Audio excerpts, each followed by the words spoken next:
Everybody, I am Dave McLaren. Thank you for watching CLF Research. Today, I have kind of a very special modified G&L SC1 guitar, and this is owned by Robert Poss, a founding member of Band of Susans. This band came out of New York City, and they were part of like that noise rock kind of scene. Just to me, it was just like this, just killer wall of sound. You know, it's kind of like the Phil Spector thing, but just distortion, just coming at you, just massive layers. Robert was really into the magnetic field design pickups because, you know, he could get this big, crazy sound out of them. So he favored these models that were a part of a series called the SC series. So right now we're going to fly in an ad slick, and it'll show you there's 3 models, SC1, with 1 single coil pickup. And if it looks like an ASAT special bridge pickup, that's because it is. Before it appeared on an ASAT special, first it was on this SC1 just as a bridge pickup. Then there was a model called SC2 that you can see has the same bridge pickup, and then it has a neck pickup. Again, those same pickups carried over to the ASAT special. Then there's SC3 that has 3 kind of like Strat size MFD single coil pickups in it. So I believe just the SC just stand for single coil, just a simple thing. SC1, there's 1 single coil. SC2, there's 2 single coils. SC3, that's got 3 single coils. So this guitar, this started out as an SC1. Let's see if there's some way I can get this thing up close and personal. But what Robert did is Robert modified this. So here's the original SC1 pickup in this. And this is the original SC1 control plate. And the original SC1 control plate just has volume and tone and a jack. Now he added a second pickup.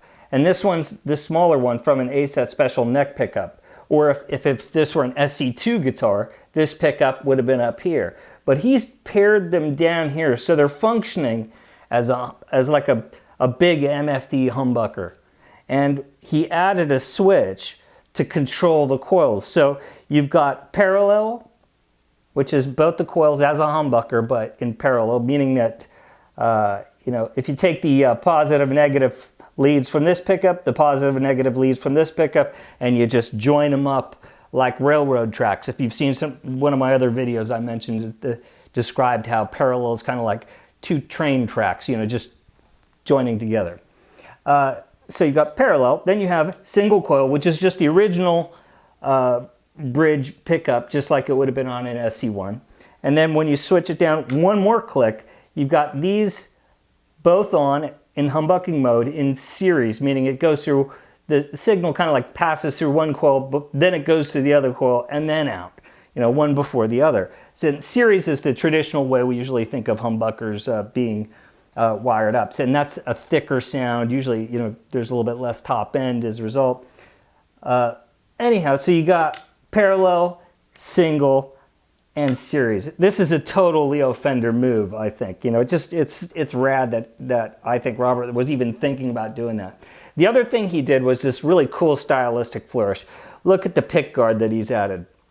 And if you look at our Fallout guitar that we have now, and you look at what we did with the pick guard, the sweepy kind of thing, really, I totally took inspiration from what Robert was doing, modifying his G&L SC guitars, of which I don't even know how many of them he has, but this one's here because the neck is kind of twisted up, and it's like, well, it works, but we're going to make another neck for it, a really nice neck. We did a little work on this switch, but I think the switch is probably is beyond rehabbing. So we're just going to make sure everything is squared away in here and make a killer neck for this thing, and take it from there. And then we'll do a little demo so we can have a good time with it and you can hear what it sounds like. So I'm just going to pop the neck off and take a look inside. And first of all, let me check the date this was completed. Sometimes these serial numbers are a little bit hard to see when they're in this black crinkle coating. So I can see that is G014706, and that 0 is hard to see. This SE1 was completed on November 21st, 1983. And I guess it's sometime after that Robert got a hold of it and did this really nice craftsmanship on this mod, I have to say. So we're not going to be doing anything bad to this. We're just going to make sure it works, but we are going to make a neat neck. So we're going to pop the neck off and take a look at the dates inside and just see how it compares to the date that this was logged into finished goods here in the CLF Research Factory.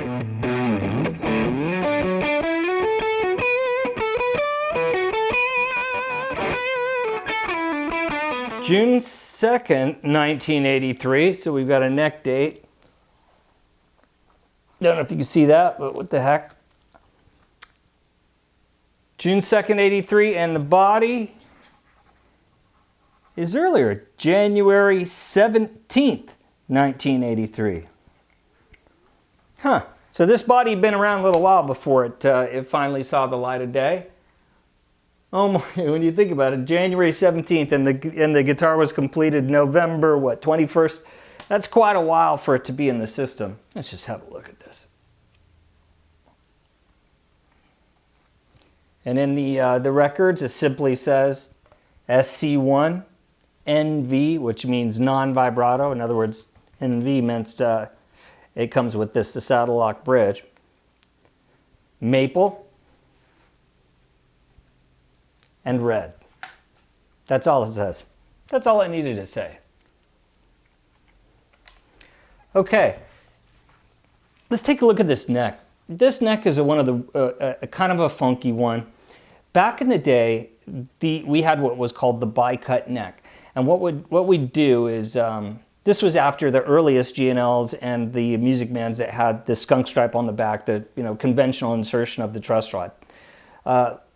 But in the early 80s, Leo came up with what he called the bi-cut neck, and what he would do is we'd take the neck blank. So let's say it's a rectangular piece, and saw it up the middle.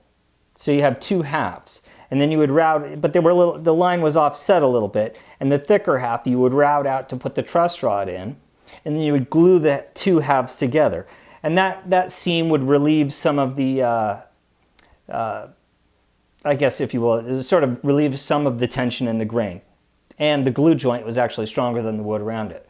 Now, occasionally, someone in what we'd call the chop shop, where they would saw up the big boards and make these, they might saw up a board and saw the next one up, get them mixed up. So this neck has half flame and half no flame. I mean, the half that's flame is just killer. I don't know if this is going to come out, but I just wanted you to see how much flame is on that one side. And the other side is just totally plain. Okay, so we got this killer neck, and we got this half killer flame, and the other side's bland. So, instead of Robert looking down and looking at, oh, look at that great cool flame, and the other side sucks, we are got just a choice piece of flame. I'm going to see if I can turn this thing. Maybe we can get the sides.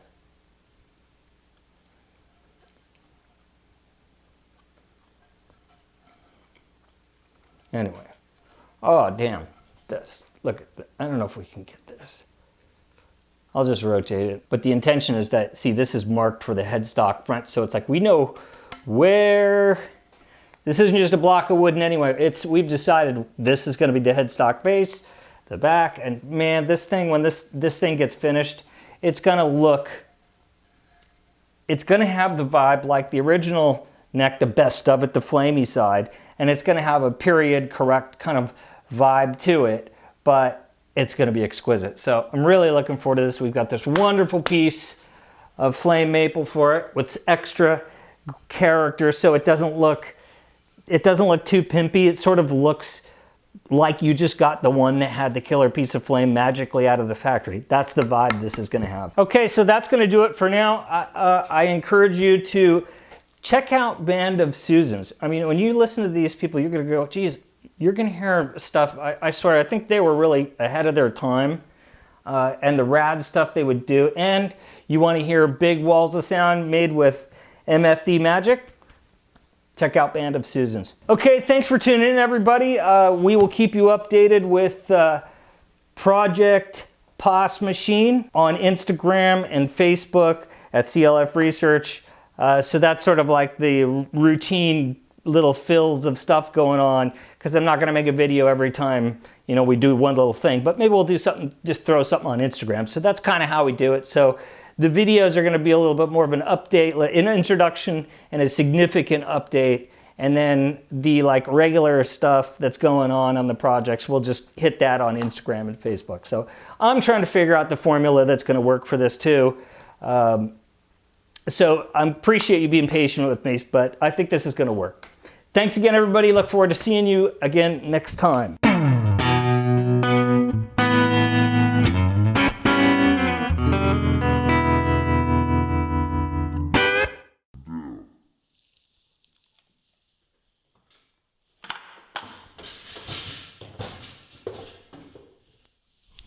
We're not gonna do that.